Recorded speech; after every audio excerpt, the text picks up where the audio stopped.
বঙ্গোপসাগরের বুকে ৮ কিলোমিটার জুড়ে সেন্ট মার্টিন দ্বীপ। এর দক্ষিণে বিচ্ছিন্ন আরেকটি দ্বীপ রয়েছে যার নাম ছেড়াদিয়া দ্বীপ। জোয়ারের সময় ছেড়াদিয়ার পশ্চিম সৈকতে হঠাৎ আটকে পড়ে বিরল প্রজাতির একটি মাছ। সাধারণত এই এলাকায় এই মাছটি তেমন দেখা যায় না। মাছটির শরীরে অনেক কাঁটা এবং মাছটি দেখতে অনেকটা বেলুনের মতো। পরিবেশ অধিদপ্তরের কর্মকর্তা মোহাম্মদ কামরুল হাসান গণমাধ্যমকে জানান, এটি একটি পটকা মাছ যা বেলুন আকৃতির মাছ হিসাবে পরিচিত।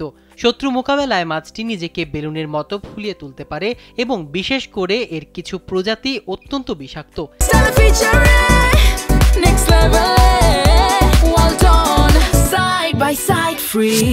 এটি স্বাদু ও নোনা পানির উভয় পরিবেশে পাওয়া যায় এবং এর মধ্যে অনেক প্রজাতি রয়েছে। পটকা মাছের বিষাক্ত অংশগুলো হলো এর যকৃৎ, ডিম্বাশয় ও চামড়া। দ্বীপের অন্য এলাকার সাগরে দুই প্রজাতির পটকা দেখা গেলেও বিচিত্র রঙের সুন্দর পটকা মাছটি এর আগে দেখা যায়নি।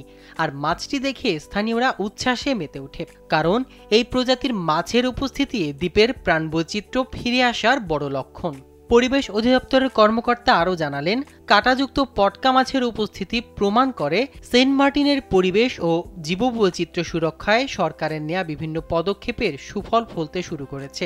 এ কারণে দ্বীপে কাঁকড়া, কাছিম সহ নানা প্রজাতির প্রাণীর সংখ্যা বাড়ছে। জীববৈচিত্র্য রক্ষায় সরকারের নেয়া ৩ বছর ব্যাপী প্রকল্পের নাম সেন্ট মার্টিন দ্বীপের জীববৈচিত্র্য ও জলবায়ু পরিবর্তনের প্রভাব মোকাবেলায় অভিযোজন প্রকল্প। প্রকল্পের আওতায় দ্বীপের সৈকতের কেয়া বাগান সৃজন, পরিবেশ বিষয়ে লোকজনকে সচেতন করতে বালুচরে একাধিক বিলবোর্ড স্থাপন, সামুদ্রিক মা কাছিমের ডিম পাড়ার স্থান চিহ্নিতকরণ ও জীববৈচিত্র্য সংরক্ষণের তথ্য সংগ্রহ এবং প্রশিক্ষণ ও গবেষণার কাজ চলছে।